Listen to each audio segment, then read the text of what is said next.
की कहानी है सबसे बड़ी दौलत। बहुत पुरानी बात है।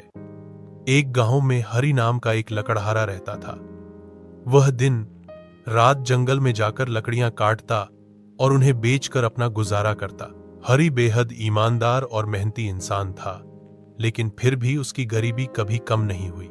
एक दिन जंगल में लकड़ी काटते काटते उसे एक बूढ़ा साधु मिला। साधु के चेहरे पर तेज था, परंतु कपड़े फटे पुराने थे। साधु ने कहा, बेटा, मैं देख रहा हूं तुम बहुत ईमानदारी से काम करते हो, लेकिन फिर भी दुखी हो। क्या तुम सच में अपनी गरीबी से छुटकारा पाना चाहते हो? हरि ने कहा, हां बाबा, मैं मेहनत करता हूं, पर किस्मत मेरी साथ नहीं देती।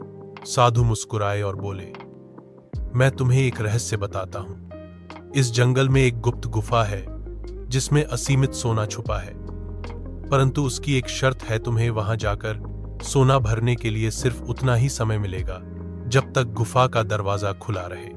जब दरवाजा बंद हो जाए तो अंदर कोई नहीं बच सकता। हरि की आंखें चमक उठीं।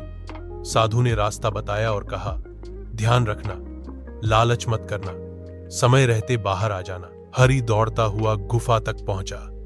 जैसे ही उसने प्रवेश किया, उसने देखा कि वहां चारों ओर सोना, हीरे और जवाहरात बिखरे पड़े थे। उसने झट से अपनी टोपी, कपड़े और थैले में सोना भरना शुरू कर दिया। पर जैसे जैसे सोना भरता गया, उसके मन में लालच बढ़ता गया। थोड़ा और ले लूं, फिर कभी लौट कर आने की जरूरत नहीं पड़ेगी, वह सोचने लगा। धीरे धीरे गुफा का दरवाजा बंद होने लगा, लेकिन हरि को ध्यान ही नहीं रहा। वह आखिरी बर्तन में सोना भर ही रहा था कि दरवाजा पूरी तरह बंद हो गया। अब हरि अंदर ही फंस चुका था। उसका शरीर सोने से ढका हुआ था, पर वह खुद हमेशा के लिए वहीं कैद हो गया। साधु धीरे से मुस्कुराए और बोले, लालच हमेशा बर्बादी की ओर ले जाता है। इंसान को उतना ही लेना चाहिए जितना जरूरत हो। संतोष सबसे बड़ी दौलत है।